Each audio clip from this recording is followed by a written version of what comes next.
Hi student, इस video में हम बात करेंगे 12th फिजिक्स के विद्युत धारा चैप्टर की। इस वीडियो में हम देखेंगे कि विद्युत धारा किसे कहते हैं और विद्युत धारा की जो दिशा है वो क्या रहने वाली है और 1 एम्पियर क्या है। अब हम पहले द्रव के बारे में सोचेंगे कि जो द्रव का जो प्रवाह होता है, उसे हम कहते हैं द्रव धारा। उसी प्रकार से अगर ऊष्मा का प्रवाह होता है तो उसे हम कहते हैं ऊष्मा धारा। उसी प्रकार से अगर किसी चालक में अगर आवेश का प्रवाह हो जाए तो उसे हम विद्युत धारा कहते हैं। अब विद्युत धारा को डिटेल में हम आगे देख लेंगे। पहले समझते हैं किसी बैटरी के बारे में। ये जो बैटरी है,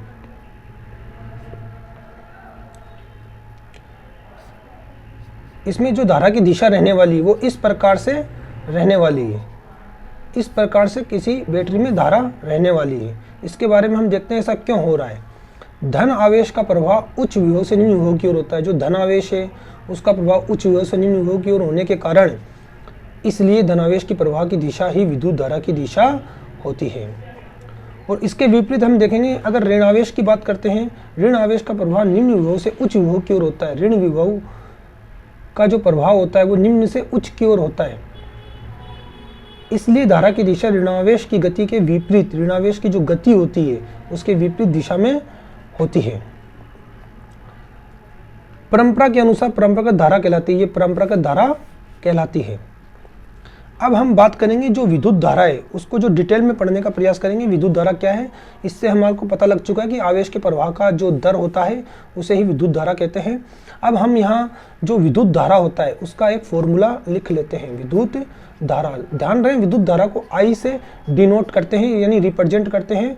और इसका जो सूत्र होता है वो आवेश यानी Q बट्टा समय, आवेश बट्टे समय Q/T होता है। ये विद्युत धारा का एक सूत्र है।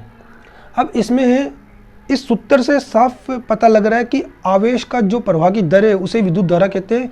एकांक समय में किसी चालक से गुजरने वाला जो कूलाम या आवेश होता है, यहाँ लिखा है चालक के किसी एक बिंदु से एकांक समय में 1 सेकंड में गुजरने वाले आवेश को विद्युत धारा कहते हैं, I कहते हैं, विद्युत धारा I कहते हैं। तो विद्युत धारा का जो सूत्र है वो भी यहाँ क्लियर हो चुका है। अब हम बात करते हैं कि जो विद्युत धारा का जो SI यूनिट है, SI यूनिट की बात करते हैं, SI मात्रक की बात करते हैं। जो विद्युत धारा का जो SI मात्रक होता है वो एम्पियर है। विद्युत धारा का जो SI मात्रक होता है वो क्या होता है, एम्पियर होता है। और जबकि जो आवेश का जो SI मात्रक होता है वो कूलाम होता है और समय का SI मात्रक सेकंड होता है। तो कूलाम को तो हम C से व्यक्त कर लेंगे और टाइम को हम सेकंड से व्यक्त कर लेंगे SI मात्रक में। तो ये SI मात्रक क्लियर हुआ।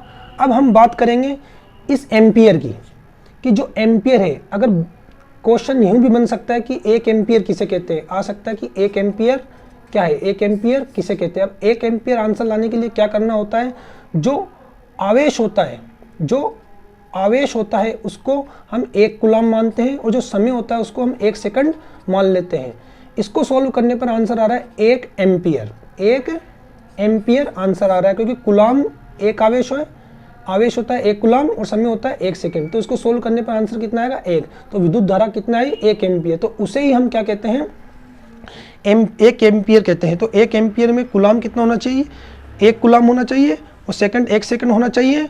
और जो आंसर आएगा, जो विद्युत धारा आएगी वो 1 एम्पियर आएगी। इसे हम 1 एम्पियर की परिभाषा कहते हैं। 1 एम्पियर की परिभाषा को लिखना कैसे होता है, यदि किसी बंद परिपथ में किसी स्थान से 1 सेकंड में, कितने सेकंड में, 1 सेकंड के अंदर, कितने सेकंड में, 1 सेकंड के अंदर 1 कूलाम आवेश प्रवाहित होता है तो परिपथ में बहने वाली धारा भी 1 एम्पियर होगी।